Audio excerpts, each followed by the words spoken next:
Sergeant Maya Tolbert arrived early. She always did. 22 years of military life had wired her that way. Early was on time was late, and late was something that got people killed. So she sat on the hard wooden bench outside courtroom 4 at 8:43 in the morning, 17 minutes before her name would be called, with a manila folder resting flat on her knees and her hands folded on top of it. She was wearing jeans and a plain gray jacket.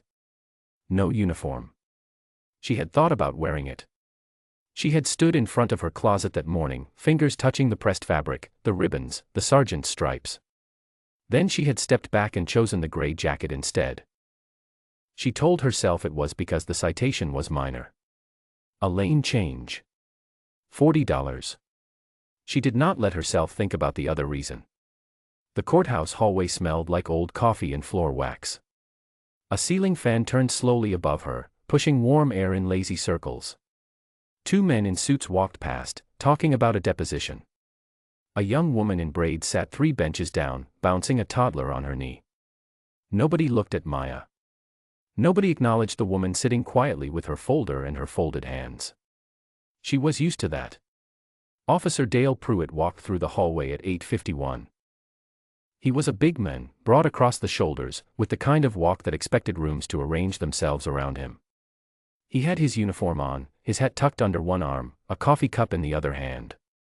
His eyes moved across the hallway, bench, woman in braids, toddler, Maya, and kept moving. Not a flicker of recognition. Maya watched him push through the courtroom door. She looked back down at the wood grain on the bench in front of her. 1 knot. 2 knots. 3. She breathed out slowly.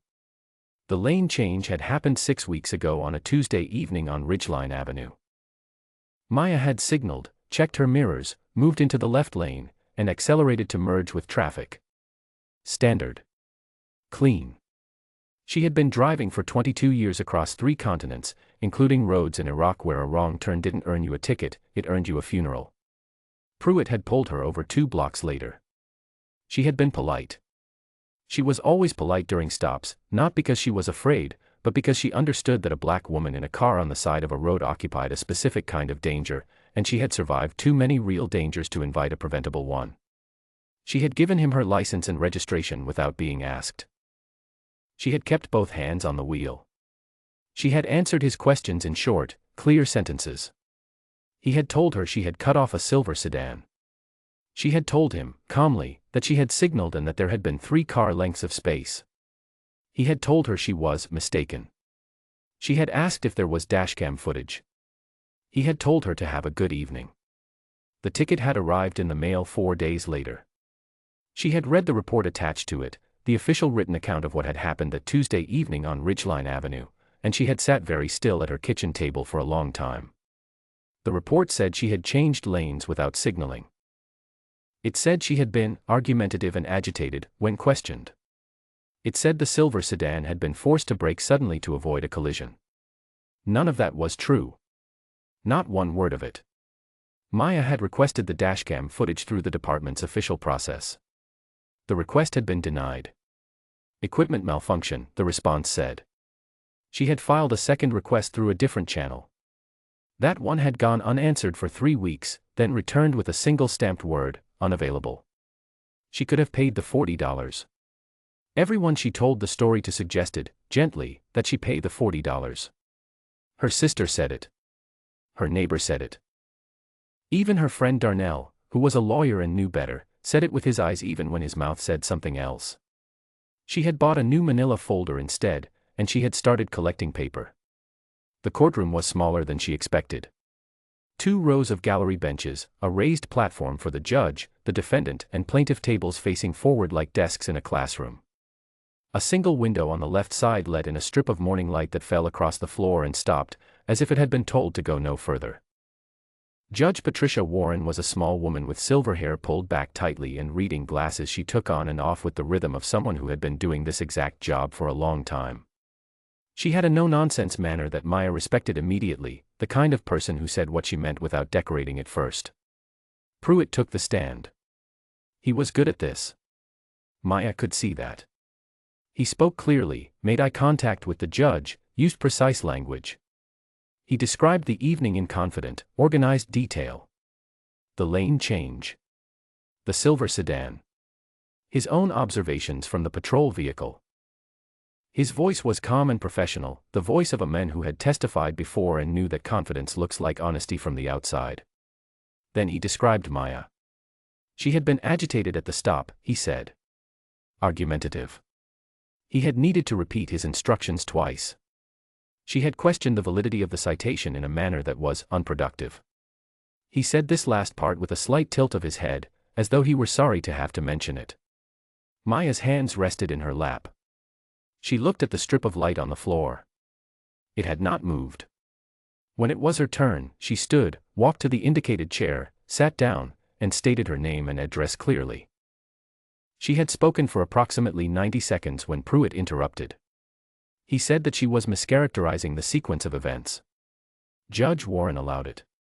Maya stopped mid-sentence. She did not show anything on her face.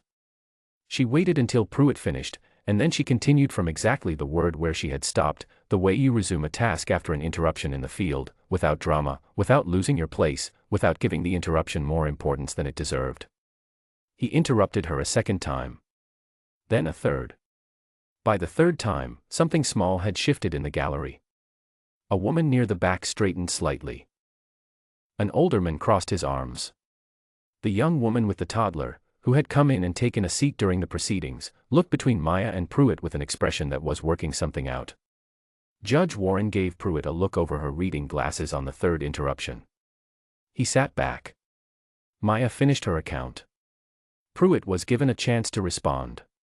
He looked at his notes.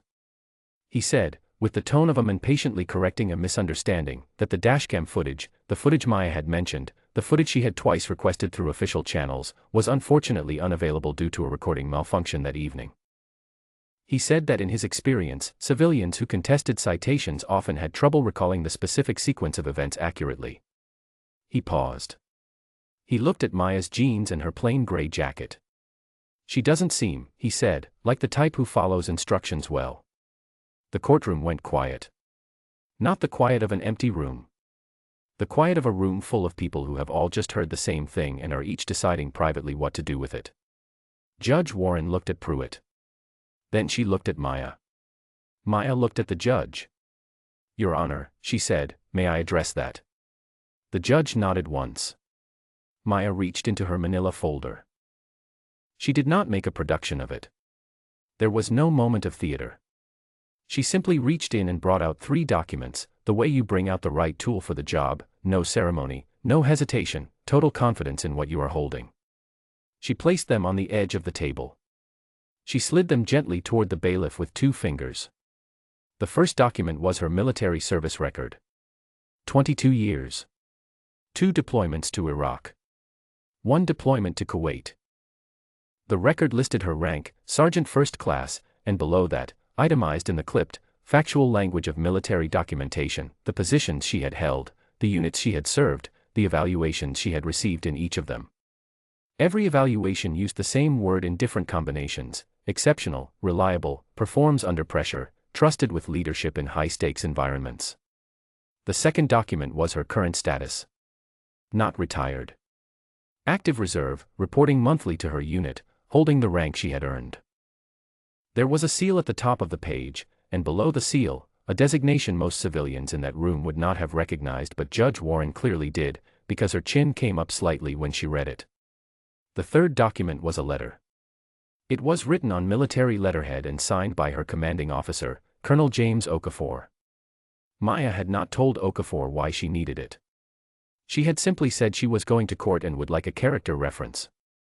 He had written 3 paragraphs. The letter described Maya Tolbert as one of the most disciplined, precise, and reliable soldiers he had commanded in 30 years of service.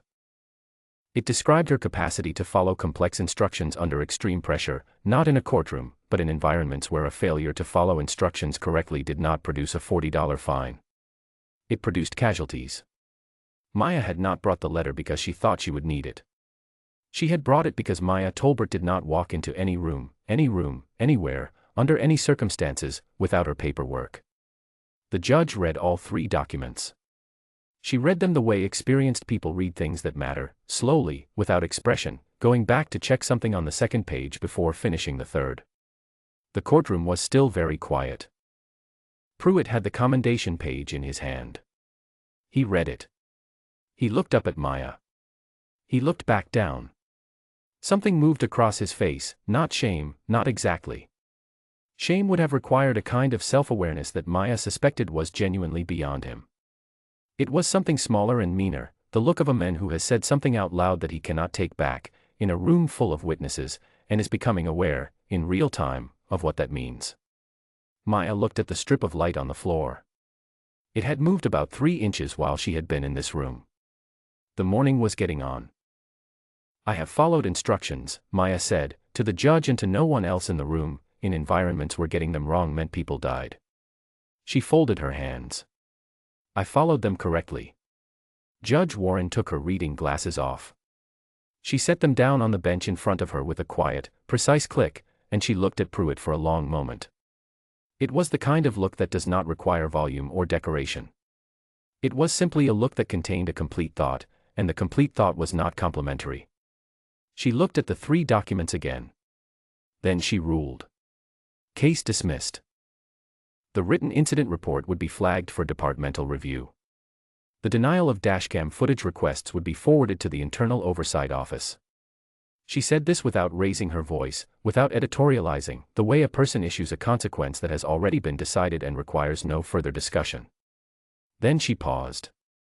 In 30 years of cases, she had paused in exactly this way a handful of times, and everyone in the room felt the difference between this pause and the pause that simply preceded the next sentence. Ms. Tolbert, she said. Your service is noted and respected. Maya said, Thank you, Your Honor. She gathered her 3 documents. She aligned the edges against the table, slid them back into the folder, and closed the folder's clasp. She stood. She pushed the chair back in. She did not look at Dale Pruitt. She had looked at him exactly as many times as necessary and had nothing left to spend on him. He was a problem that had been handled. She had handled problems considerably more dangerous than him before breakfast, in places with a lot less legal protection and a lot less a strip of morning light to watch from the window.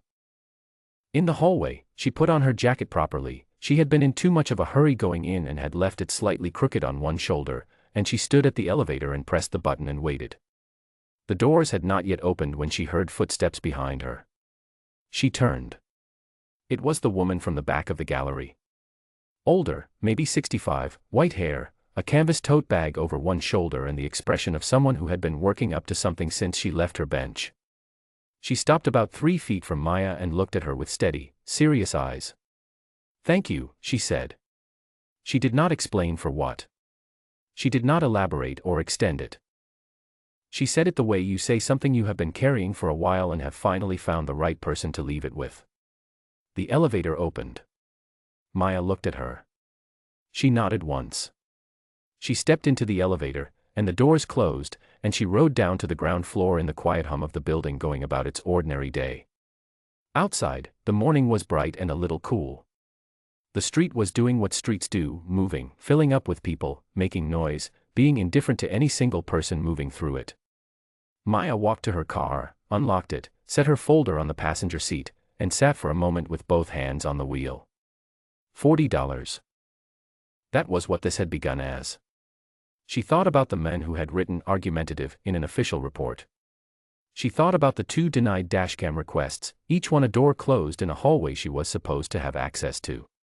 She thought about the people who had told her to just pay it, not because they were wrong to say it, but because they knew the same thing she knew, which is that this particular kind of fight costs more than $40 and usually ends the same way regardless. She had known that too. She had gone anyway. Not because she was certain she would win. Certainty was a luxury she had stopped counting on somewhere between her first deployment and her second. She had gone because the report was wrong, specifically, deliberately wrong, and because Maya Tolbert had spent 22 years in service to a set of principles that began with the word truth, and she was not prepared to pay $40 to endorse a lie, even a small one, even an inexpensive one, even one that everyone around her thought was not worth the trouble. Some things are worth the trouble. She started the car. The engine turned over clean and quiet, the way it always did. She had maintained it well. She maintained everything well. That was not a personality trait, it was a skill, practiced and sharpened over 2 decades of understanding that the thing you neglect is the thing that fails you when it matters. She pulled out of the parking space and onto the street. Her phone buzzed on the passenger seat. She did not check it. She drove.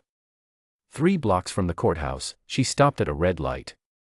Beside her, in the next lane, a woman was singing along to something on the radio, loud and unself-conscious and completely unconcerned with who could see her doing it. On the sidewalk, 2 boys on scooters raced each other across a crosswalk. A shop owner was unlocking his front door, the key catching in the lock for a moment before it gave way. The ordinary world, doing ordinary things, on an ordinary Friday morning. Maya watched the light. When it turned green, she drove.